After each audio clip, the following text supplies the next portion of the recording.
Des centaines de messages de soutien en faveur du projet de loi sur la fin de vie lui sont adressés. Merci à vous de continuer ce combat. Nous serons à vos côtés pour vous soutenir que cette loi sorte enfin.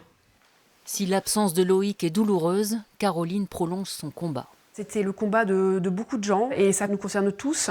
Donc c'est un sujet auquel on tient et qu'on essaye de faire vivre et donc via son compte Instagram notamment. Loïc dénonçait l'injustice de ne pouvoir mourir dignement le jour où sa maladie incurable serait devenue insupportable. Avec la dissolution de l'Assemblée nationale, il reprochait à Emmanuel Macron de sacrifier des milliers de malades. L'aide active à mourir, qu'il s'agisse du suicide assisté ou bien de l'euthanasie, c'est à la fois la garantie d'une mort sans douleur au moment voulu, mais c'est surtout la garantie d'une fin de vie sereine. Loïc a de fervents défenseurs. Qu'est-ce que vivre veut dire? Quand vivre n'est plus que souffrir sans espoir de guérir.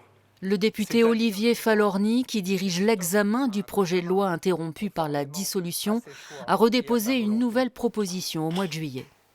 Bonjour Monsieur Falorni. Bonjour Caroline. Oui, alors les choses avancent plutôt positivement. D'accord. Alors je reste toujours très prudent. On a l'inscription du texte qui est prévue pour le 3 février prochain. D'accord. Donc le débat en séance devrait avoir lieu les semaines du 3 et du 10 février. A priori, on partirait donc sur le texte tel qu'il était au moment de la dissolution. On est 226 députés aujourd'hui à l'avoir co-signé. C'est quand même exceptionnel. De LFI jusqu'aux Républicains, Oui.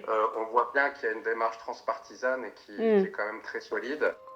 Mais aucun groupe parlementaire ne donnera de consigne de vote. Il y a cependant des opposants, au Rassemblement national notamment, mais le député de la Somme Jean-Philippe Tanguy, lui, est favorable. Chacun devrait avoir le droit de choisir les conditions de sa fin de vie, particulièrement lorsqu'il fait face à des souffrances insupportables. Bien sûr, une telle démarche nécessite des garde-fous solides et un accès garanti aux soins palliatifs.